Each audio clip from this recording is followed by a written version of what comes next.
Alhamdulillah Rabbil alamin. Wassalatu wassalamu ala man la nabiyya ba'da Muhammadin sallallahu alaihi wasallam. Ini fotonya siapa? Siapa Kiai Ahmad Dahlan? Ini siapa? Siapa Hasyim Asy'ari? Jadi hari ini kita mengenal Kiai Ahmad Dahlan itu mendirikan organisasi Muhammadiyah yang sampai sekarang eksis dan besar. Dan ini adalah Kiai Hasyim Asy'ari, pendiri Nahdlatul Ulama yang sampai hari ini juga masih eksis dan besar.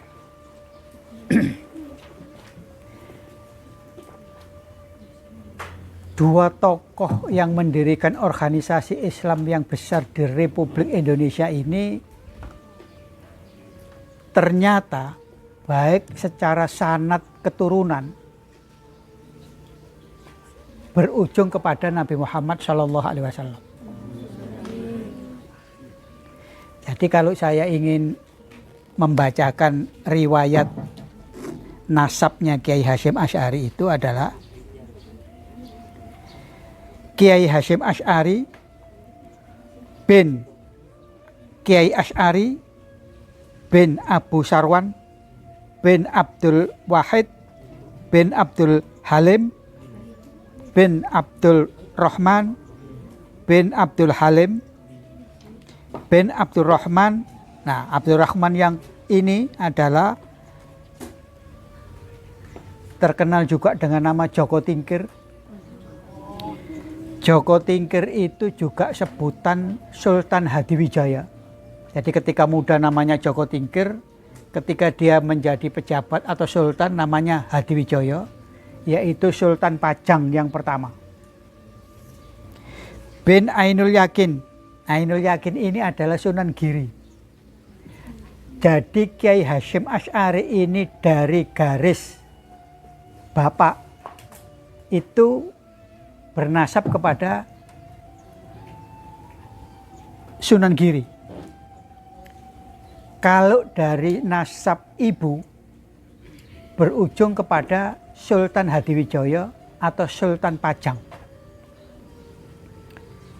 Jadi Ainul Yakin Sunan Giri bin Maulana Ishaq bin Jamaluddin Akbar bin Ahmad Syah Jalal bin Abdullah bin Abdul Malik bin Alwi Ami Fakih bin Muhammad, terima kasih, bin Muhammad Syahib Mirbat bin Ali Khalil Qasam bin Alwi Athani bin Muhammad Sibus Saumah bin Alwi Awal bin Ubaidullah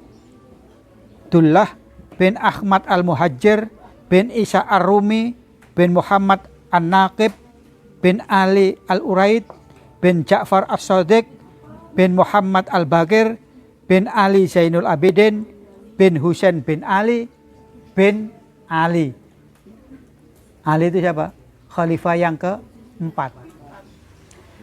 Jadi nasabnya Kiai Hasyim Asy'ari itu sampai kepada Ali bin Abi Thalib. Dan artinya apa? Sampai kepada Rasulullah Shallallahu Alaihi Wasallam. Itu garis nasab dari Kiai Hasyim Asy'ari. Sekarang kita lihat garis nasab dari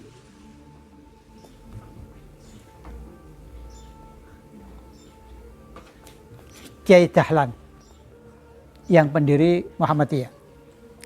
Jadi Kiai Dahlan ini, Ahmad Dahlan, waktu lahir namanya Darwis, Muhammad Darwis, bin Kiai Abu Bakar bin Kiai Ilyas bin Kiai Sulaiman bin Temang Juru Kapindo bin Demang Juru Kapisan bin Kiai Grebek bin Kiai Ishak bin Husain Jamaluddin Akbar bin Ahmad Shah Jalaluddin bin Amir Ubaid Abu Abdullah bin Abdul Malik bin Alwi Amil Fakih bin Muhammad Sohib Mirbat bin Ali Khair Qasim bin Alwi Sohib Balti Jubair bin Muhammad Sohib Sauma bin Alwi bin Ubaidillah bin Ahmad Muhajir bin Isa bin Muhammad An-Naqib bin Ali bin Imam Ja'far As-Shadiq bin Muhammad Al-Bagir bin Muhammad Ali bin Imam Husain bin Ali bin Abi Thalib.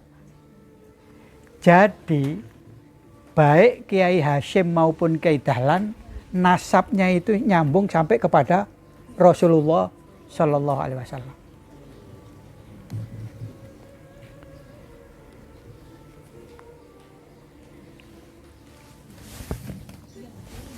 Itu dari segi garis nasab atau keturunan. Dari garis ilmu, dua orang ini beberapa kali bertemu dengan guru yang sama. Jadi Kiai Hasyim itu ketika umur 15 tahun sudah berkelana di Jawa. Dia pernah mondok di pesantren Siwalan. Pesantren Siwalan itu ada di Sidoarjo, Jawa Timur.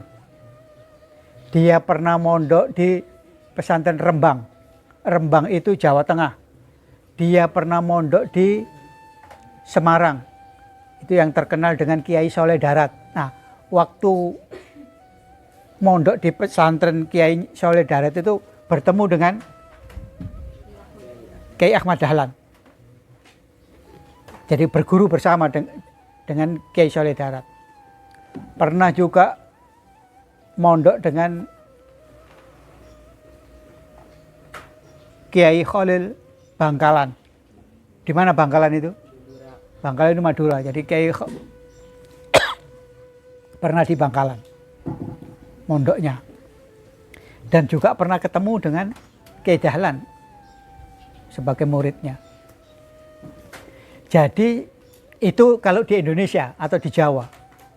Ketika dua orang ini berada di Mekah, bergurunya dengan beberapa guru yang sama.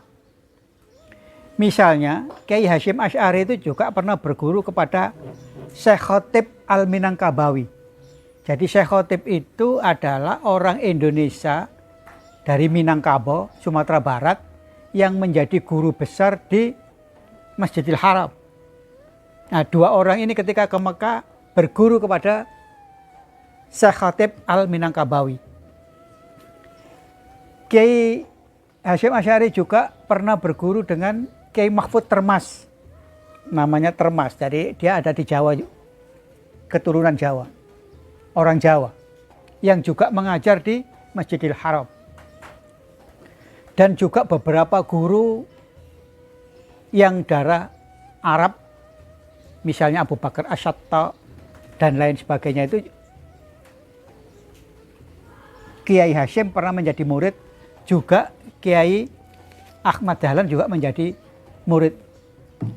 Jadi dua orang tokoh yang sampai hari ini kiprahnya kita nikmati dengan baik di Indonesia itu, yaitu satu Kiai Dahlan dengan Muhammadiyahnya, dua Kiai Hasyim dengan NU-nya.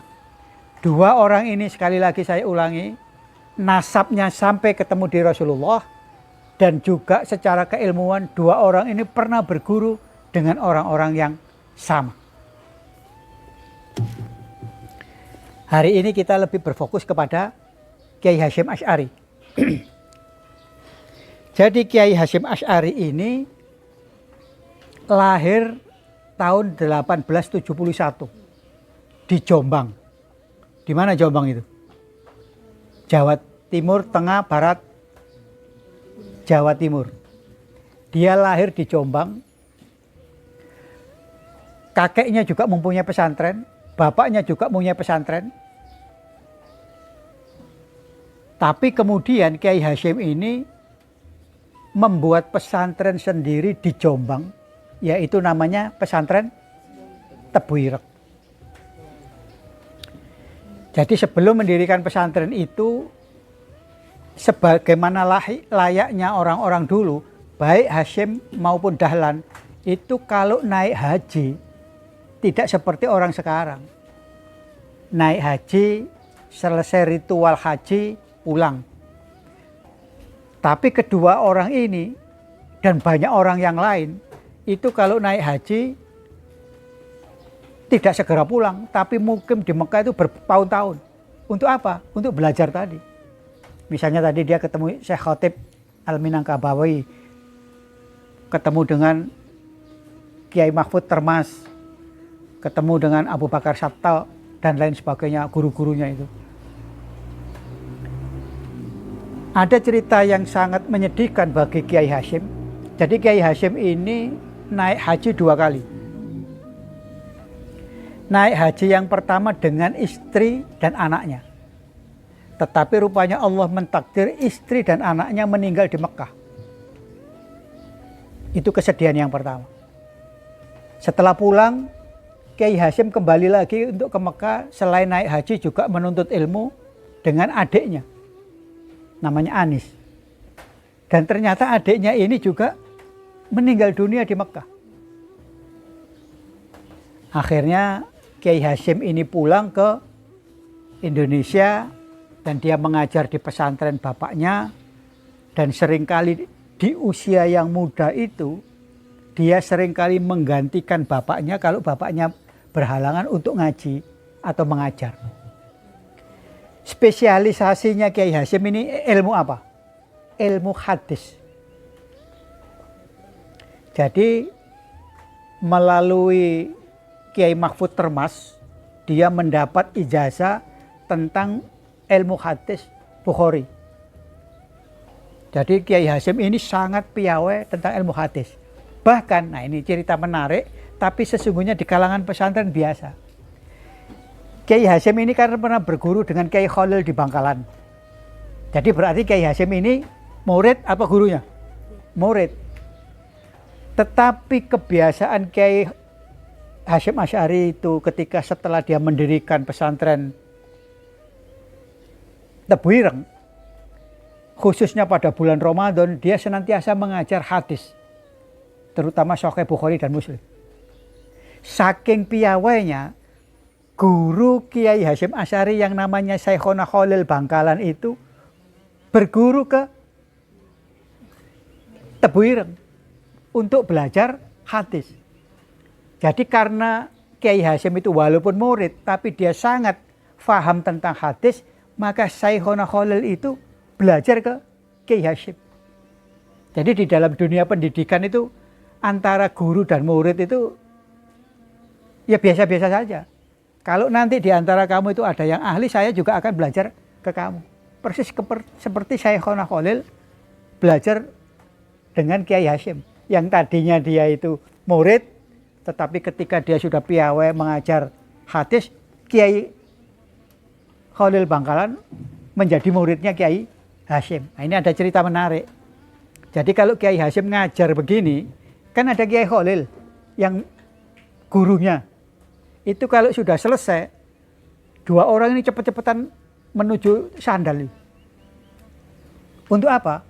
Untuk cepet-cepetan mengambil sandalnya untuk dipasangkan. Ya, masing-masing ini anak guru dan murid gitu.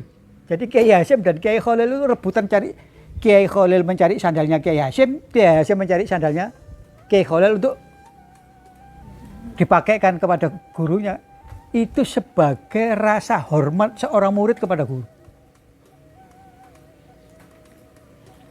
Dan banyak hal cerita-cerita yang unik seperti itu selama Kiai Khalil menjadi muridnya Kiai Hasyim di pesantren Tebu Ireng. Kiai Hasyim ini banyak menulis. Tadi saya mau membawa sebagian kumpulan tulisan Kiai Hasyim, tapi karena berat saya nggak kuat membawanya. Ini mumpung kamu masih muda ya, saya bawa bukunya saja nggak kuat, apalagi belajar.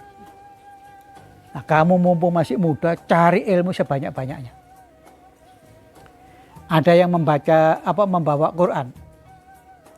Coba sambil saya cerita, cari surat Mujadilah ayat 11. Siapa? Perempuan. Ini karena yang di tengah perempuan ya, tengah saja. Cari surat Mujadilah ayat 11. Nanti kalau sudah ketemu angkat tangan ya.